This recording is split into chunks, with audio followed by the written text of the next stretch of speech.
Well, I'm not going to discuss numbers, but while Daesh remains active in the region, the global coalition will continue to pursue them. Well, I think you're really talking about a Department of State meeting, not necessarily OIR. So I can't really discuss about Department of State.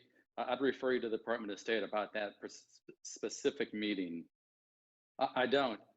I don't have any information on that. I know that this morning that was on a Peshmerga installation, and I'll refer you to the Peshmerga about that one. We're here at the invitation of the Iraqi government, and the Iraqi government has the lead on the investigation of these rocket attacks. More likely, it's outlaw militia groups that are doing this. The coalition has a right to self-defense, and we will defend ourselves. But right now, the government of Iraq is in the lead of these investigations. So I'll leave it at that. And we've been working on that for a long time to get that coordination between the Peshmerga and the ISF. And we're making good progress on that.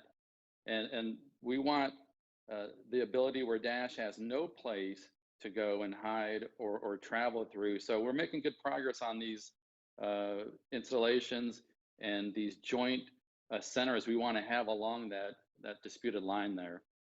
So like I said, we don't want any sanctuary for the Daesh fighters. So as I said, we supported these establishing, yes, I can't tell you a timeline or a timetable on that. I know that, again, the coalition is working with the Peshmerga and the ISF to build those coordination centers along the KCL.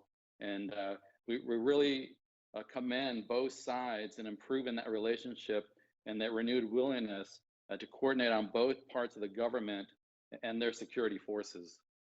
Yeah, so the US government supports the government of Iraq with its ongoing fight against Daesh with the Counter ISIS Terrorism Equip Fund. And since 2014, we have granted to the government of Iraq some $5 billion.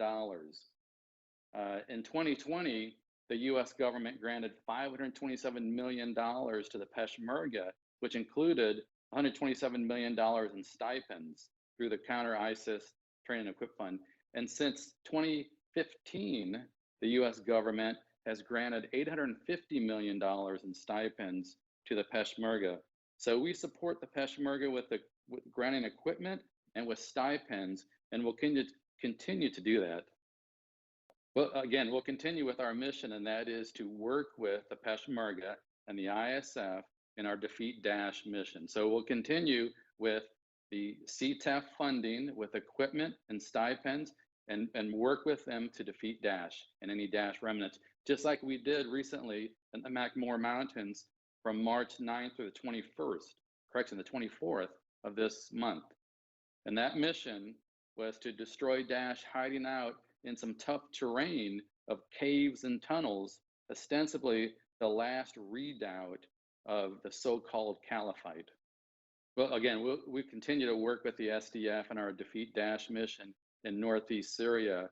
So we help them, our partners, with the CTEF, with granting them equipment and money to go along with that. So we'll continue work with them in Northeast Syria to make sure that we defeat any Daesh remnants there.